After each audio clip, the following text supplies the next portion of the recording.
Yeah, dude, I fucking hate the Dark Knight trilogy. I'm sorry. Yo, I I'm don't sorry, care, dude. bro. I fucking hate the Dark Knight Alright. trilogy.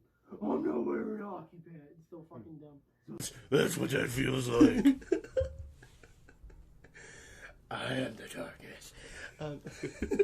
Yeah, dude, Christopher Nolan movies suck. Well, just the Dark Knight trilogy sucks. Swear to me. Why? How's it going, everyone? Welcome to Will It Be a Classic, the show where we talk. Fuck.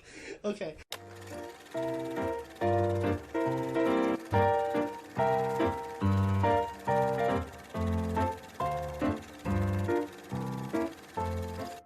Be a Classic, the show where we talk about movies from the last couple of years and speculate on how they'll be regarded in the next couple of years. Doing it a little bit different today. I actually got Chris here in the apartment, and we are talking about the Batman 2022. We're fresh out. We're fresh out of the theater from this. Fresh out of the theater. Ready to give our thoughts. Oh my gosh. So, initial thoughts actually, Chris. What, like, fresh out of the theater, like, we just got back here like 20 minutes ago. What do you think of this movie? I thought this movie was amazing. Amazing. Everything that a Batman movie should be, all wrapped up in a nice package. Sure, it was a 3-hour package, but none of it bored me. Yeah, I mean, I wasn't bored at all. The movie starts off almost like a horror film. It Our mostly introduction looks like one. Yeah, oh yeah, it's filmed very much like a horror film. I mean, it is 3 hours. There's a lot of reviews around that are saying pretty much the same thing, that it's a great movie, it's just a little bit too long. Yeah. Do you think it was too long? Because again, as we were leaving the theater and you and I were kind of trying to think, like, it's a little long, but I don't know what I would have cut out from this. That's what I was about to say. Like, yeah, I felt like a 3-hour runtime was pretty long, but like when I think about watching the movie as a whole, like, what could you have cut out? Yeah. Like, I can't think of anything. So that must mean it's supposed to be 3 hours, because every movie that I feel like is too long, I can always pinpoint things that you, like, probably could have been on the cutting room floor. Oh yeah, But this for movie, sure. I really can't think of anything that you could cut. Yeah, it really felt like everything was very much in service to the story, and there's multiple plot lines, but they are all connected. Like, it really is all connected. Yeah. So let's go character by character, and let's start with Paul Dano, his Riddler.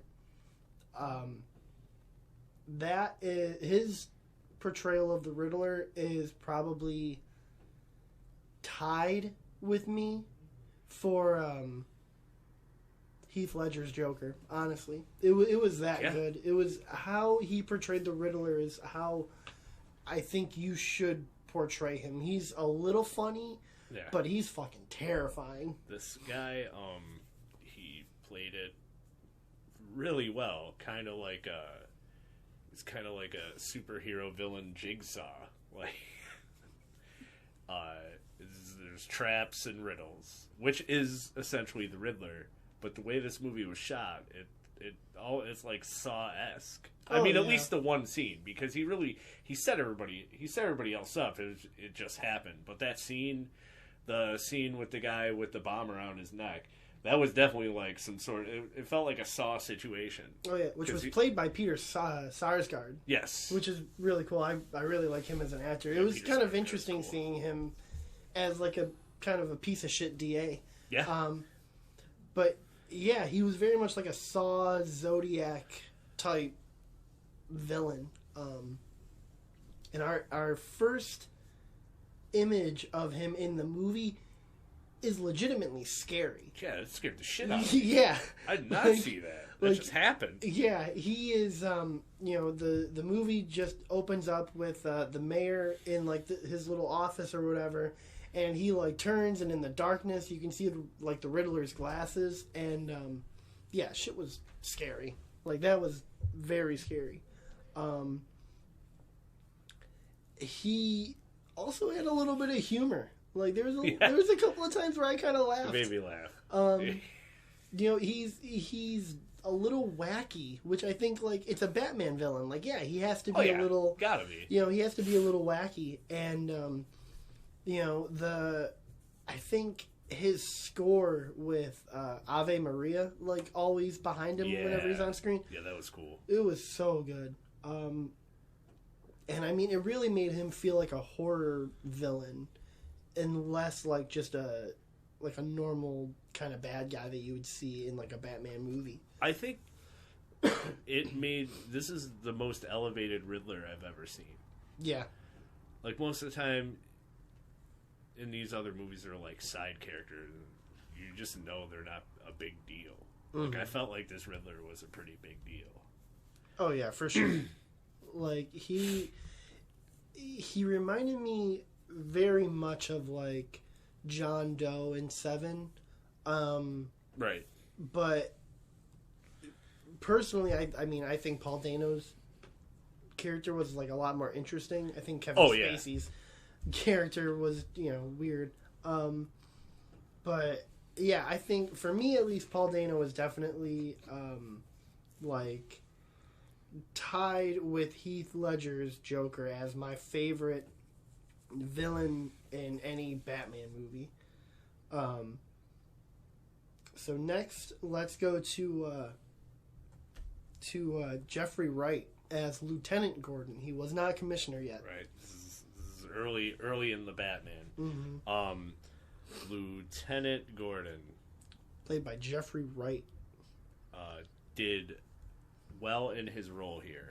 Oh yeah. I don't know if it takes much to get the Jim Gordon character down.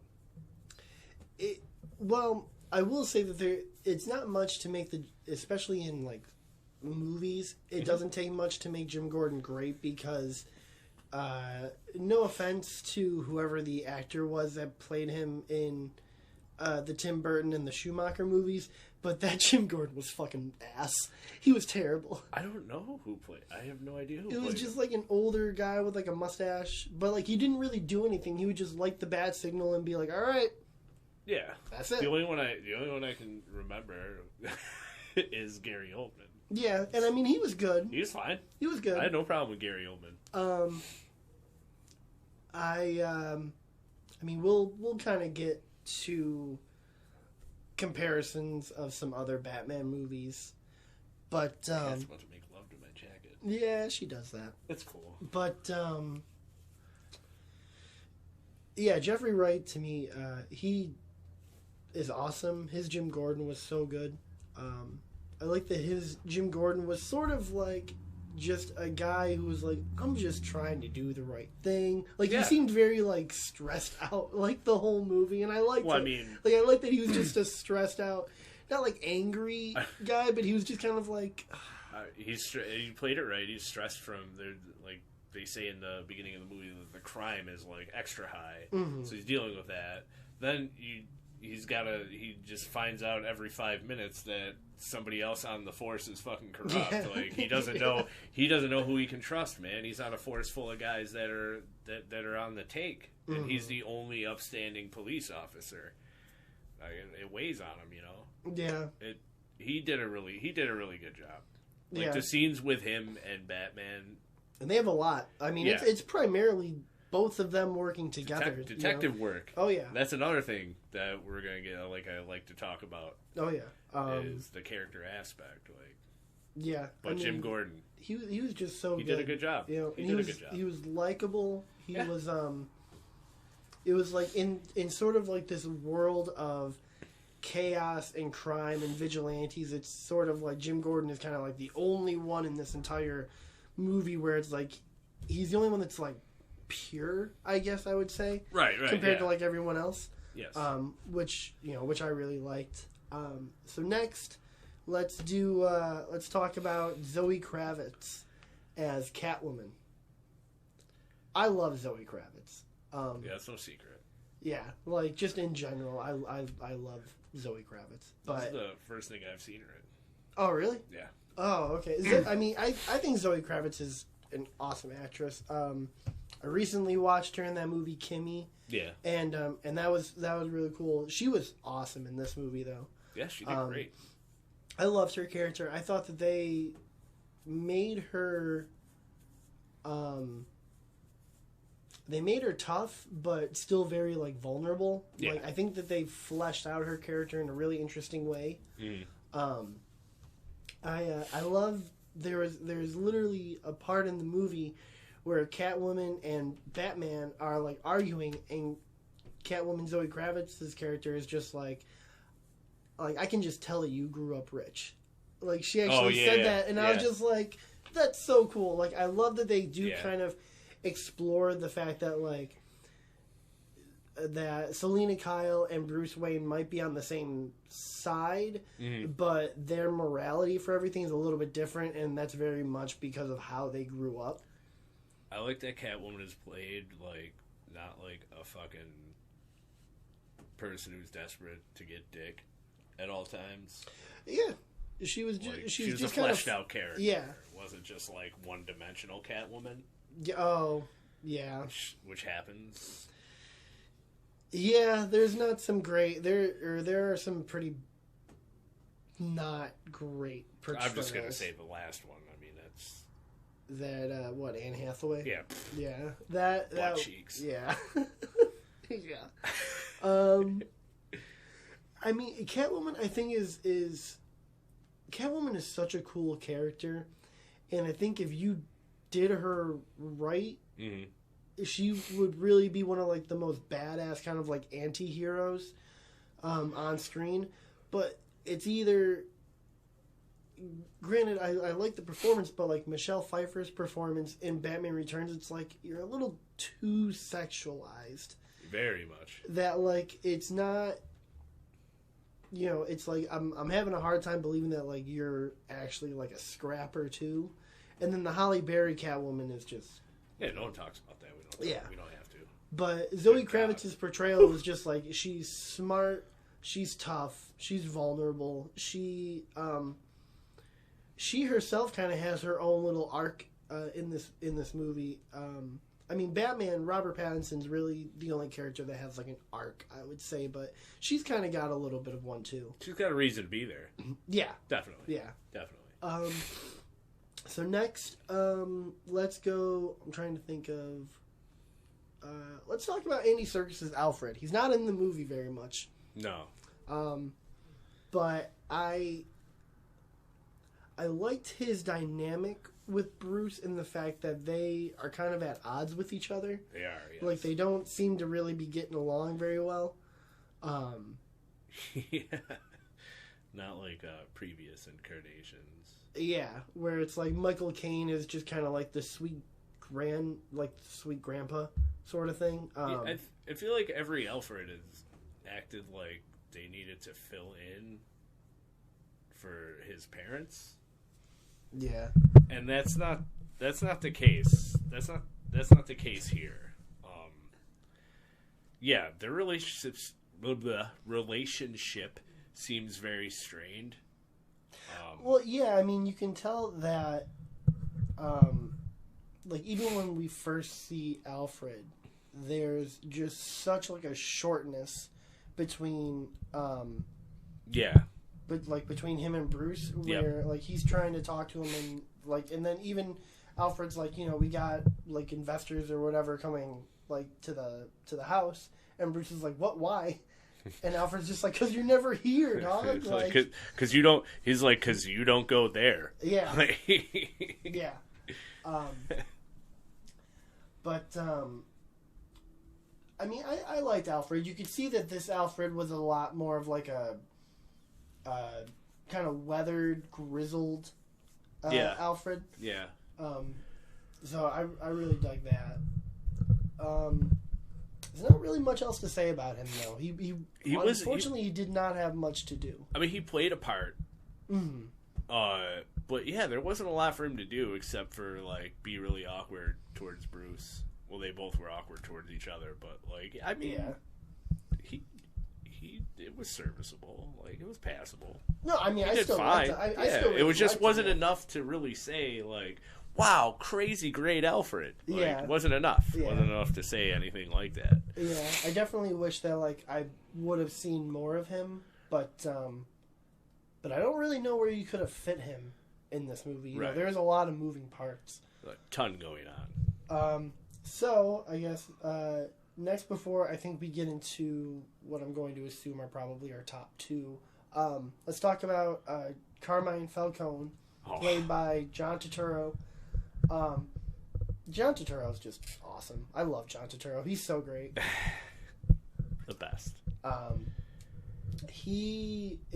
He's one of those actors that when he does like a very serious role, I'm always surprised because it's like, oh yeah, I forgot that you like aren't just really funny. Right. Because I remember him from like Anger Management, and then he was in Wasn't that him and Mr. Deeds? yeah. And Yeah. he was in Mr. Deeds, and so it's like I've seen him also in a lot of comedy stuff. yeah. And then like when I was really young, he was in a movie called Brain Donors, which is just ridiculous. Wait a minute. You know about that movie? Oh, dude, Brain Donor! I love that movie. Bro. Brain Donors is such a good movie. I Bro. love that movie. We're probably going to do this podcast forever now. I feel like I thought that like 2 or 3 people even knew about that movie, but Oh no, dude! Good to know. My that's one of my favorites. my grandma got me that movie on VHS at like a yard sale just Yeah. randomly one day, and I remember I wore that VHS thing I- out.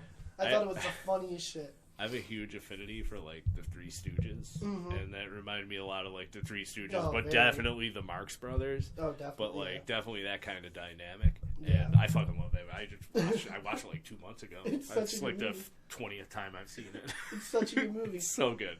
But yeah, John Turturro is he's great in this. His Carmine Falcone is very like toned down. He's a very like he's menacing without being like loud or bombastic. Yeah, Like he definitely carries like this presence of like importance about him throughout the movie, which I just really dug.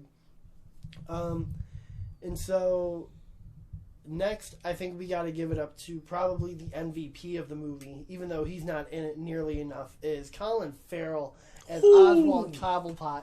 Oh my god. Yo. Unrecognizable.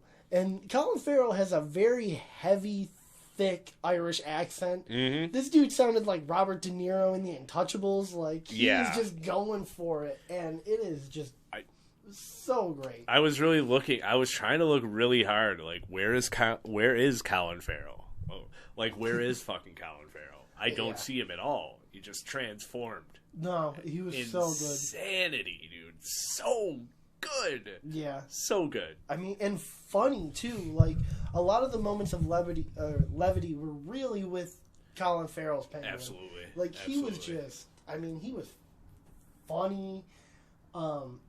Anytime he was on screen, he was just eating up every, like, little bit of dialogue he was getting. You know, like, I loved when there's a scene where, like, Batman and Gordon are talking to him, and he's just like, what is this, good cop, bad shit cop? And I'm just like, that's so great. That's perfect. There is even a little scene where, like, Colin Farrell kind of waddles a little bit like a penguin, and you and I even looked at each other in the theater like, ah. Yep. I see you. I see you. Yo, killed it. Yeah, so Killed good. it. I cannot wait for his HBO Max spinoff series. Like, that's gonna be so good. Yeah. I'm excited because I think they've started filming. I don't know if they started filming or if they're just like finishing up writing now. Okay. But Colin Farrell recently said in like an interview that it's probably gonna be like a TVMA rated R style show. Well, it should be. Yeah, which it very much should be. We're talking about gangsters here, basically. Yeah. I mean, And also, I'm not sure if this is going to take place, like, I don't know if the show is going to be, like, before the Batman, if it's going to take place between like the first movie and what I would assume would be the inevitable sequel. Yeah. So I'm just really excited to see like more of Colin Farrell's Penguin, because I really think that I mean for the last 50 years, whenever people I think of the Penguin, their first mind goes to the Adam West Penguin. I think that's always been the most definitive. You know? Yeah. I think that's always been the most definitive, and so I think that Colin Farrell now has this opportunity right in here to really make the definitive Penguin, the one that people are now going to start thinking about for however many years. Danny DeVito Penguin that was like a freak of nature. Like, yeah, I don't think about him. I don't. I liked it. Don't get me wrong. I liked his Penguin, but it's like you are a ghoul. Yeah, It's like the Penguin is not a ghoul. You know, the Penguin has the Iceberg Lounge, and he's he doesn't really cool. he doesn't live in a fucking underground cave with penguins. Like it was a little too literal in that movie. Very too literal. literal. Literally bites a guy's nose off in that movie, or like tries to, and and it's not even blood. He just like his teeth always have that like black. It looks like they're like shit. green or black. Yeah. But yeah, so I think Colin Farrell really has the opportunity right now to make the definitive Penguin. You know, I think when people think of, you know, a lot of times, you know, when people think of Batman, they have their definitive Batman. I think when people think of the Joker, a lot of people will have their definitive Joker. And so I think when people say the Penguin, I think Colin Farrell is really about to be that definitive Penguin for a lot of people now. I agree. And so, let's go to, you know, the star of it all, the titular character, Robert Pattinson, who is Batman for about 85% of this movie. Yeah. Like 85 to 90% of this movie is really him.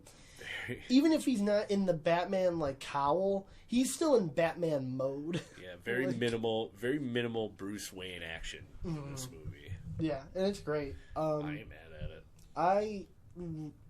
Robert Pattinson is my favorite actor, for anyone that doesn't know. And so when I heard that he got cast as the Batman, I was overjoyed. And so when, you know, the first trailer came out and we saw him beating the shit out of those dudes, so great. Second trailer comes out, even more hype. All these little, like, clips and interviews and everything are coming out, and I'm just more and more excited. Meanwhile, there's so many haters on, like, Facebook and YouTube and Twitter that are like, the Twilight guy, like, look, man, they hated sparkly dude, not my Batman. In any Batman movie, they've hated every person that's playing a character. I think except for Christian Bale, that were like the greatest fucking characters. Like, yeah. Oh, Heath Ledger's the Joker? What? Mm-hmm. Oh, not the guy from 10 Things I Hate About You. Yeah. Michael Keaton as Batman. Mr. Boy, Mom. Yeah. Pre-internet, people were taking a dump on people Mr. were Mom. writing into Warner Brothers Studio. That's how mad they were. They would write into Warner Studios. Wrote a whole letter. Yeah, they wrote a letter to be like, don't let Mr. Mom be, you know, don't let Beetlejuice be our Batman. It's like, why would you not want Beetlejuice to be your Batman? But that's beside the point. But yeah, Beetlejuice. But like, Robert Pattinson kills it.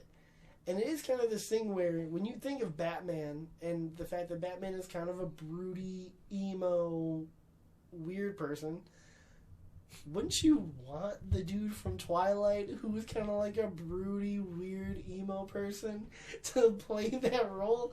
Like, You would think. You know, I mean, this Batman is very, like, psychologically not okay.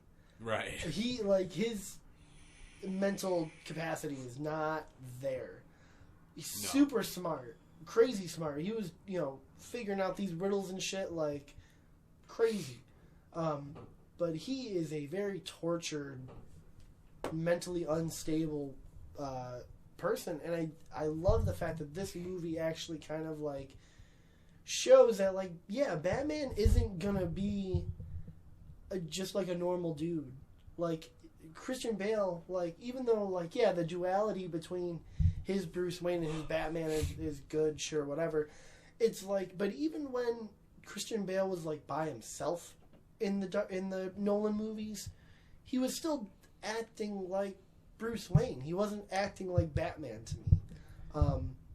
Whereas with this, it's like Robert Pattinson is Batman. All Christian Bale really did was change his voice into that shitty, annoying voice. Yeah, it was terrible.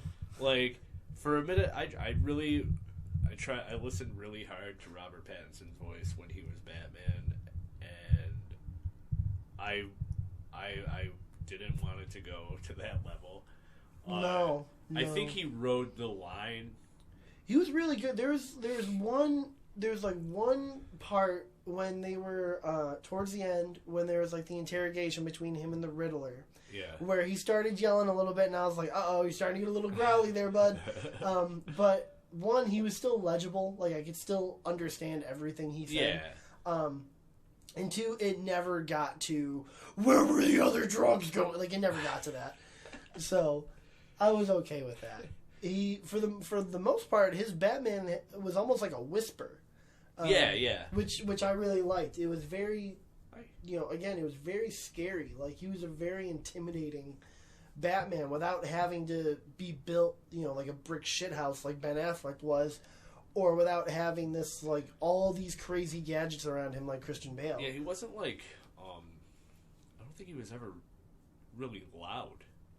No, not really. Again, not until it was really at like the interrogation scene. Like his Batman had the graveliness to his voice, but it was like almost like a whisper. Yeah, Which it was different. I liked it. I liked worked. his Batman voice. His Batman voice reminded me a lot of Keaton's Batman voice. Yeah. Which I am all for because Perfect. Keaton is, after this one, Keaton is definitely my second favorite Agreed. Batman. Agreed. So, I guess now that the characters are out of the way. Oh, there's another character in this movie. The fucking Batmobile. Oh, shit. Yo. Dude. Okay, when the Batmobile shows up, and the Batmobile doesn't show up for like a good while into the movie, but oh my god, when it shows up, it is so badass. And I'm not really even like a big fan of like car chases in movies, but this chase, this was a good one. Yeah. This was a really good car chase.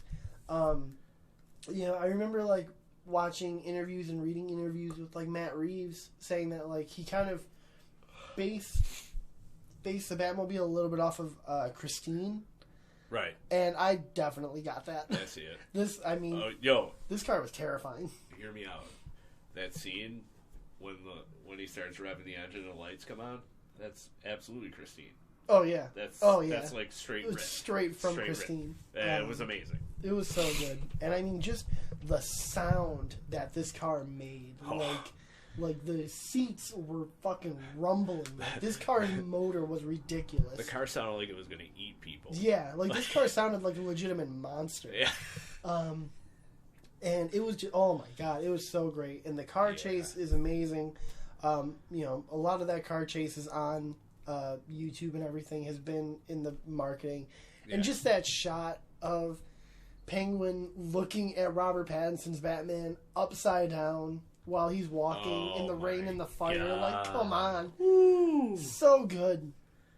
So good. That was one of two shots that really stood out to me. What was the other shot? When those guys are like, it's those like fake, those Riddler henchmen on the thing when he first comes in and all that like the explosion over the dome part. Yeah, he just pops in. Oh dude, yeah, that was so. That good. Shot was sick. That was so good.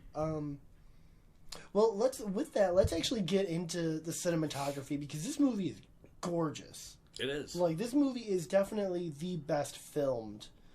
I think just superhero movie. Honestly, just the way it's filmed is amazing. It's very dark, but they use it. They use that to an advantage. Oh yeah. While filming, and man, yeah, like we were just talking about, like shower Penguin's upside down, and he gets out of the car, and there's just these perfect flames behind him while he's walking up. It's just so badass. Yeah. fight sequences were shot really well. Oh yeah. Um, I liked there was a specific scene towards the end when Robert Pattinson's Batman falls into the water. Yeah. And all you see is like the water kind of like being like rippled or whatever, and the blue and red lights over the water. I thought that shot just looked so good. Like that was just such a beautiful shot. Yeah. The other shot where Batman and Catwoman are standing on top of like the roof or whatever next to the bat signal. Yeah. With like the light hitting them where it's like about to be like sundown or something. Oh yeah. Just gorgeous cinematography. It looked so beautiful. I can't wait to buy this movie on 4K. The sets of this movie, like man. It was big. It was like grandiose.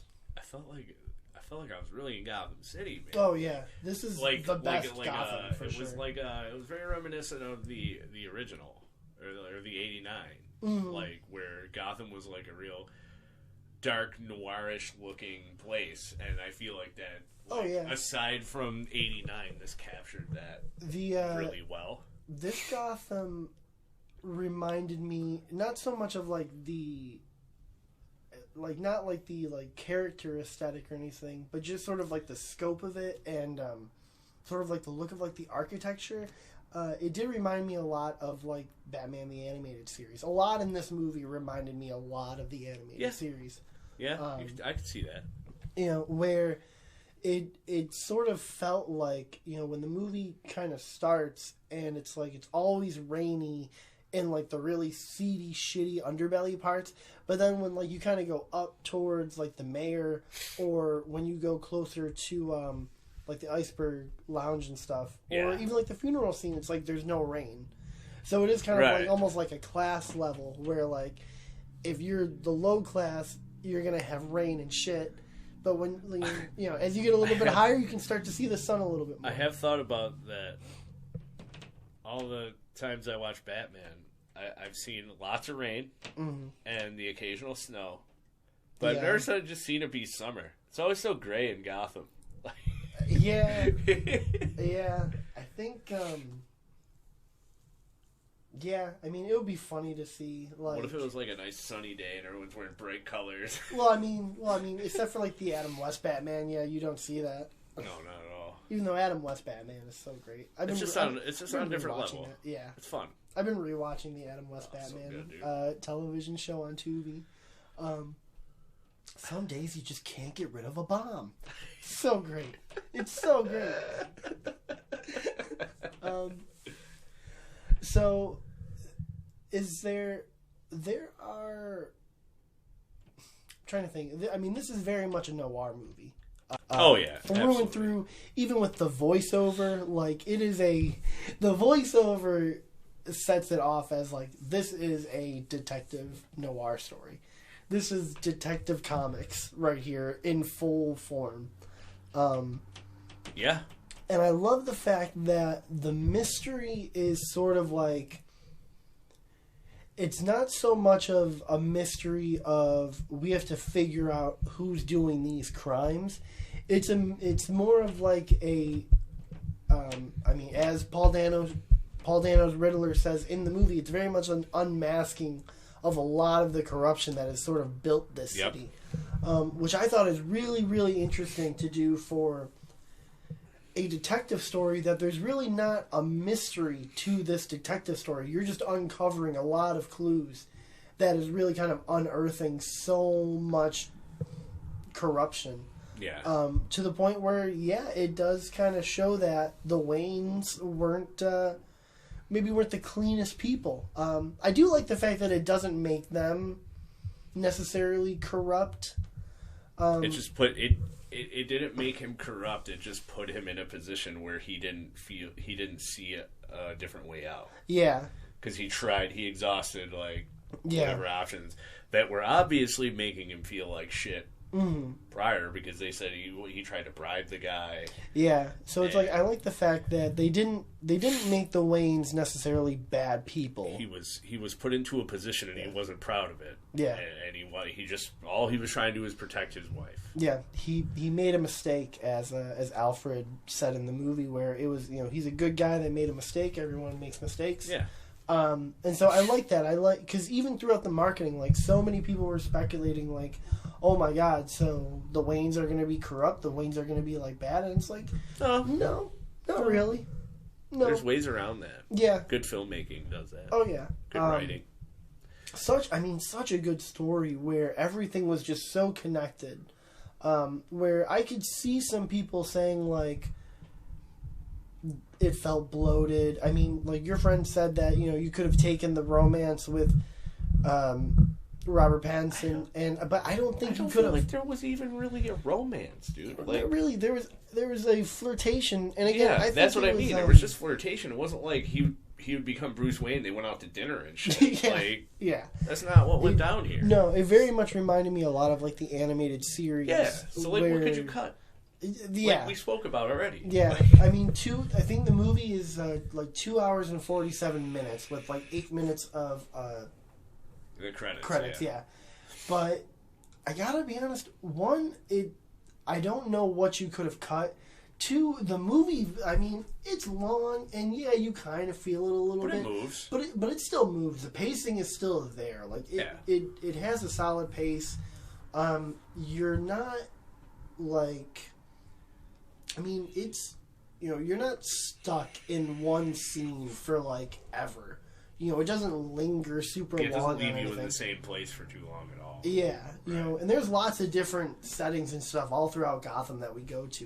We go to Wayne Manor, we go to Riddler's apartment, we go to the GCPD, we go to the Gotham Square. So there's so many different places. That I don't know, when I've read or seen some of like the negative reviews about the movie saying that it's too dark, it's too long, it's too overbloated, I don't agree. I don't agree. It feels like the most full Batman story that we've ever gotten, honestly. I mean, when I think of because even when I think of like the Chris Nolan movies and when I think of Batman Begins, how that sets up on just such an obvious cliffhanger, this movie ends with not so much a cliffhanger, but like an open door. Yeah. Where it's like with Batman Begins, when that ended, it's like, oh, well, they're bringing the Joker in.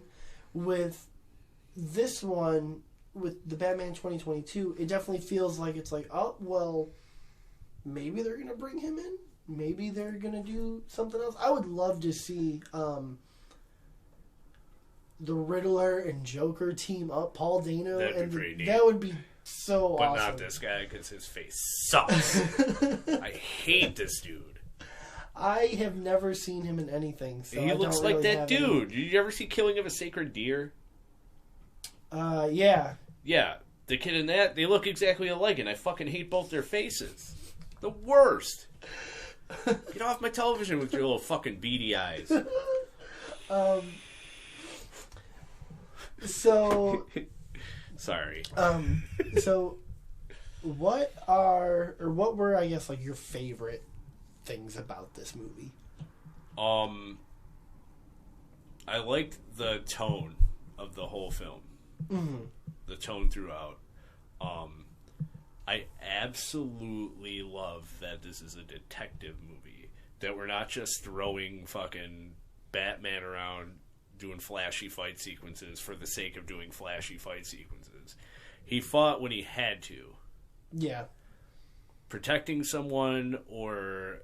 Yeah, it was basically what Batman does, protecting people. It wasn't like, oh, here he is in some random fucking alley beating the shit out of 20 guys. Yeah, like he wasn't... This Batman is not a brawler. This Batman is like, I'm gonna kick your ass really quick so I can get to what I need to do. He's pretty fucking calculated in his movements. Oh, yeah. Yeah. Oh, yeah.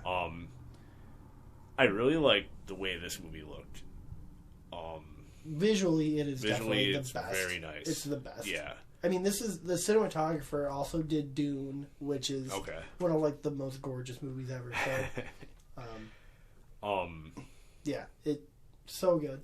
The acting, I don't think I found a fault in any character in this movie. No, like, at least across in the the board. acting side, across the board, everybody played their part. They did really well. I just thought it was a really well done, like faithful adaptation of Batman. Yeah, it is the most Batman movie. This is a movie that feels like the definitive Batman. I mean, you can have your favorites with Keaton or Bale or Kilmer or whatever. You can have your favorites, but I do think that when you think of the Batman for Detective Comics, this is it. This is a detective story. This is a dark Batman story. Has there ever been a Batman movie where Batman shows up in his Batman costume to fucking be a detective with the police? No. Like, I feel like I've never seen that before. Like, even watching it, it's like, I knew that was going to happen, but still seeing that on the big screen of him walking into a crime scene with a bunch of cops, it's like... They knew it. They made a big deal of it, too. Yeah, it's like whoa.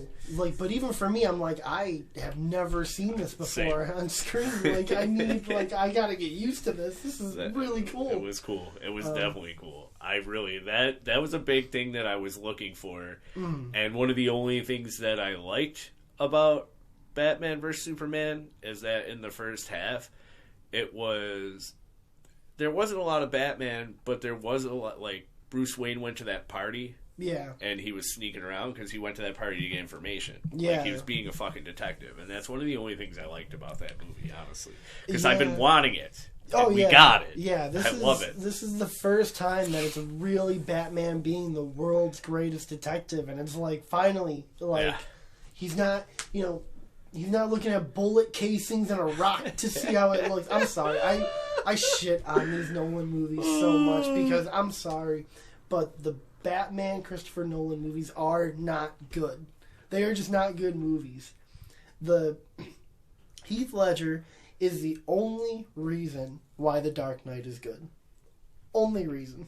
I'm sorry. Everything else in that movie is so boring. And Christian Bale's voice as Batman is the worst Bat voice ever. They're very forgettable. They're forgettable. Because I don't remember anything about Dark Knight right now except for Heath Ledger. Yeah, they're boring. Like, they're just boring movies. Oh, wait, wasn't Eric Roberts in that movie, too? Who? Wasn't Eric Roberts in that movie? Who's Eric Roberts? You don't know Emma Roberts' dad? He was kind of a big deal. I have no idea. He was like one of those gangsters that sat around the table or whatever. Oh. Or he was like the main one. Oh, was he, fucking who cares? Yeah, who cares? Exactly. But you know what I mean. Yeah, I think I know who you're talking about. But yeah, I mean, this movie, the Batman 2022, best Batman movie I think I've seen. I definitely want to watch it like 10 more times. But it's a movie that, and again, it's a movie that does, even though how long it is, it does have a lot of like replay value. You know, it's very rewatchable. I'm absolutely gonna watch it again. Which I think is really fun because a movie that length, like, it could be kind of tough to sit down through that again. But no, I would have no problems with that. It's easy to watch. The acting is great, and for the people that are saying that like there's no hope or levity at all in this movie, yeah, there is. You clearly have. Like, did you watch the movie? Yeah, the movie ends with a lot of hope, actually. A lot of hope. Very hopeful. Very excited to see where they go. And the movie, there was a couple of times, like not just once or twice, there was a couple of times where I laughed in this movie. Yeah. Whether it be from the Riddler or the Penguin, or even something that Lieutenant Gordon said. Where there's a couple of times, there's a couple of characters that are just funny, that just sort of. I want people to not forget that this is Batman year 2. This is the second year that he's Batman. All he's done for his whole life, he basically just got back from training with assassins. On top of the fact that his parents were murdered when he was a young kid, and all he's thought about for that long is revenge. Yeah. Okay? So he's not the Batman that we normally see right now. Right. This movie was about a little bit of growth in the Batman. Oh, yeah. Because he was basically emotionless. He'd just go out there and fuck people up. Oh, yeah. And he definitely has an arc. Like, yeah. he has a full-blown arc see the by the torture end of the movie. Yeah. Yeah. But even at the end of the movie, you know, he's sort of like, I gotta change what this symbol kind of means. Instead of it being fear, it's gotta mean hope.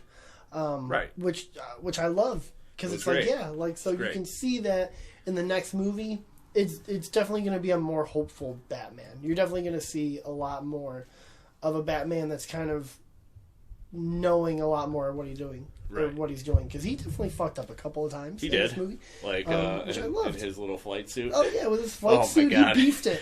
He fucking beefed it, man. He ate shit so hard. Yeah. That's what I mean. I loved it. Like, yeah, it was so good. I loved it. So I definitely believe this movie is going to be a classic. Yeah. You think this movie is going to be a classic? This is quite possibly the best Batman movie I've ever seen. For sure. I think it will. Yeah. I think I'm gonna let a week go by and see what happens. Kind of let it marinate a little bit. Yeah, I'm gonna let a week go by. I feel like the more people see it, the more good things are gonna come out of it, and I think it'll be remembered for a long time. Yeah. Absolutely. It's definitely gotta go, dude. People are out of their minds if this is not in talk for best Batman movie of all time. It really should be. I know a lot of people. They he's live in the Batman they live in the 90%. member berries. They live in the member berries. All right. The member berries. And they're like, no one beats Michael Keaton. Like, no one beats Michael Keaton. No one. But it's a huge contrast from that to this. Oh yeah. I feel like these two are the 89 Batman and this Batman are the best Batman movies. I think they're the most quintessential Batman. Yes. Like I think like if you were to granted I don't know how this would even be possible, but if someone were to come to you and be like, "Hey, I don't know who Batman is. What's a Batman?" I'd say watch 89 Batman and watch the Batman 2022. Yeah. That is the perfect representation in, you know, a visual format that you are going to see the Batman. For sure. Batman Returns, I think, is a little too dark and weird. Mainly just weird. Yeah, it's just too weird for me. It's not bad. It's just extra weird. Yeah, Batman Forever. Tommy Lee Jones is a fucking idiot in that movie, so don't watch it. I don't know, dude. I wouldn't say don't watch it. I mean, you can watch, but watch the other one. Out of that, that's like the last one I liked. Yeah. Well, after that, it was kind of downhill. Yeah, because then there is Batman and Robin, which is a bad movie. I watch Batman and Robin because it's so bad it's funny. Like, so much of it, I laugh. Chill out. Yeah. Chill. I get it. Chill. You know, I was tapped after that. Yeah, which I mean I understand. And then there's, you know, Batman Begins, The Dark Knight, and The Dark Knight Rises, which I won't shit on those anymore. There are lots of things I like about those movies, but they're not like great. Overall, they don't feel like Batman movies to me. Like Batman Begins, out of the three of them, feels the most like a Batman movie. Yeah. But The Dark Knight is really a crime thriller with an amazing bad guy with the Joker. Yeah. Dark Knight Rises is just dog shit on top of dog shit. Yeah, it's pretty bad. It's really bad. Pretty bad. It's Batman's voice is bad. The Robin nod at the end is bad. Gordon is sidelined. Bane gets castrated at the end. It's all bad. Batman was born in the darkness. But yeah, it's just not good. But the Batman 2022 is amazing. I think that might do it for this episode. Yeah, I think that's about it for this. Um, I think we said about all we can say about it. Yeah. So thank you to anyone and everyone for watching. This has been Will It Be a Classic? I'm Mark. I'm Chris. And we'll see